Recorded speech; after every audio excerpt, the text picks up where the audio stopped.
So for anyone who's new here, we're going to be talking about a rewrite of the 8th film in the Dragon Ball Z original 13 movie franchise run for the first introduction of Broly, the legendary Super Saiyan, and just trying to make it the best film possible. So this is part 2. Let's jump right into it. Hey YouTubers, don't forget to subscribe and follow me on these social media platforms. Enjoy the video. So when we last left off, we were with Chi-Chi and Gohan as Chi-Chi once again affirms that Gohan is not going to be a part of this at all. They are going to be sitting there doing this interview for Gohan's education, and everything surrounding this film is going to be Vegeta oriented. With that, we cut back to Paragus' ship as it approaches the new planet Vegeta. Paragus leads his new king to the ship's window to gaze on the pale gray globe in front of them. Paragus explains that while the planet is not ideal for strong life forms, it is absolutely perfect for sane beings, as the planet's lunar cycle only has one full moon every 5 years. It's with this comment though that Paragus realizes Vegeta is lacking that particular part of his anatomy. He questions Vegeta, who brushes it off with a candid response that he lost his tail during one of the hardest fights of his entire life. But even stranger to Paragus, Vegeta goes on to say that the Saiyan tail was always a recessive gene, and that even though the Saiyan tail does make them stronger, he never realized just how powerful he could become until he lost it. And this explanation just bewilders Paragus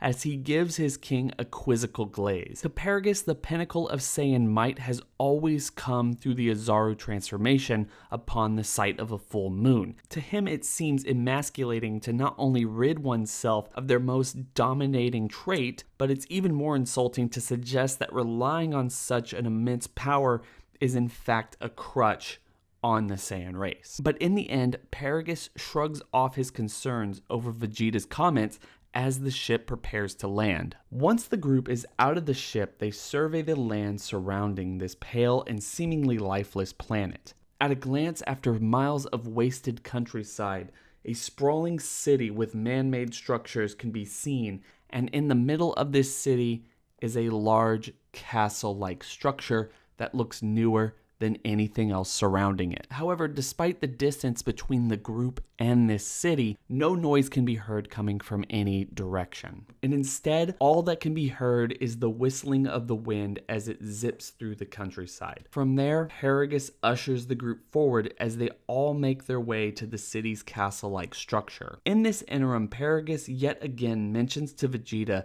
his efforts to reclaim the Saiyan race, traveling the galaxy over decades, searching out the surviving Saiyans who were spared the destruction of their home planet.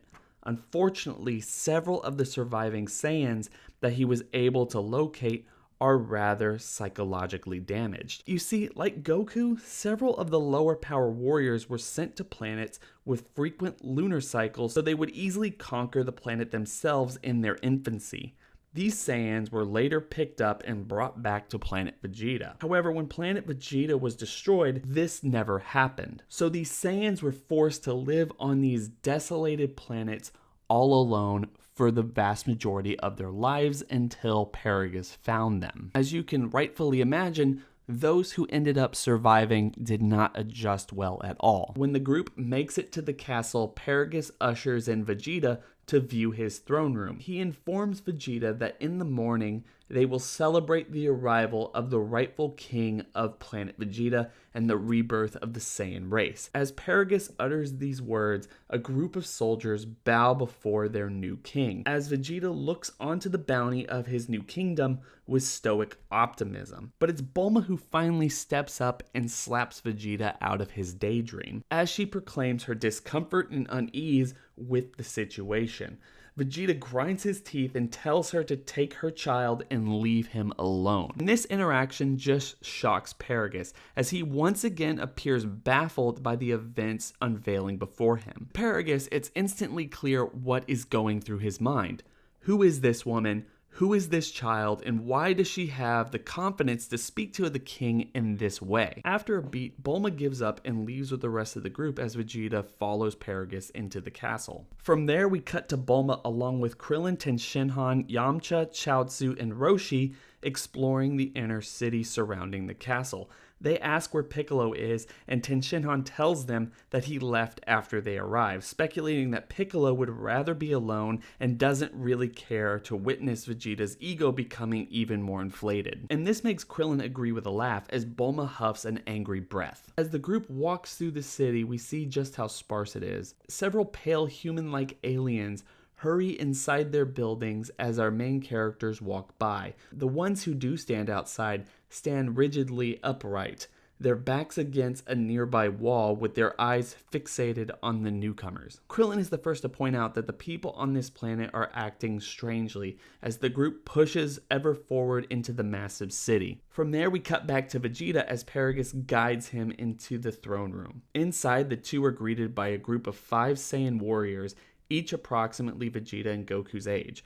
All 5 still possess their tails. Before them lies a magnificent feast of food, spread across the ground and the warriors eating off of it. As Vegeta enters the room, these 5 Saiyans hardly acknowledge him at all as they go about their business eating the food off the ground. And this causes Vegeta's forehead vein to protrude as he deems their actions to be a disgrace to his throne. Paragus once again has to explain that these warriors were spread across the galaxy and destroyed the planets that they were sent to with no one coming back for them. Each of them spared by the virtue of their lower power levels, but each of them 100% Saiyans who would learn to respect and honor their new king. This speech from Paragus causes Vegeta to once again scoff, proclaiming that if this is the best that Saiyans can do at this point, they're not worth saving. And yet again, this is something that tips Paragus in the wrong way, as a drop of sweat rolls down his forehead and he grinds his teeth with a whisper, "Yes, sire. There is much work still to be done to domesticate these ones." And upon saying those words, a new Saiyan enters the room. And this entrance puts Paragus off of his current funk as he introduces his son to Vegeta. "My king, this is the last of the surviving Saiyans, my son Broly." Broly approaches Vegeta but keeps his eyes focused solely on the ground. Vegeta frowns at Broly as he pushes past him and makes his way up to the steps to his throne, sits down, and looks upon his new kingdom. So guys, that's a wrap on part 2 of my Broly rewrite. This is going to start escalating very quickly. It's only going to be a 3-parter, so expect the next one to be a little bit longer, with really kind of breaking down how everyone starts fighting and what happens at the end, what it means for Vegeta's character going forward, and how this wraps into the entire mythology of Dragon Ball. I hope you guys are enjoying this little series, and hopefully we can get the next one out pretty soon. Have a good day. Don't forget to like, comment, and subscribe. Hit that bell over by the subscriber button to notify you every single time I upload. Also, go down to the description section below, hit that link, and go follow me on Twitter if you want to talk about Dragon Ball, these rewrites, anything else I cover on this channel or my other channel, or if you just want to have a real conversation with me, that'd be totally fine. Like I said, hope everyone's having a fantastic day. It's been real.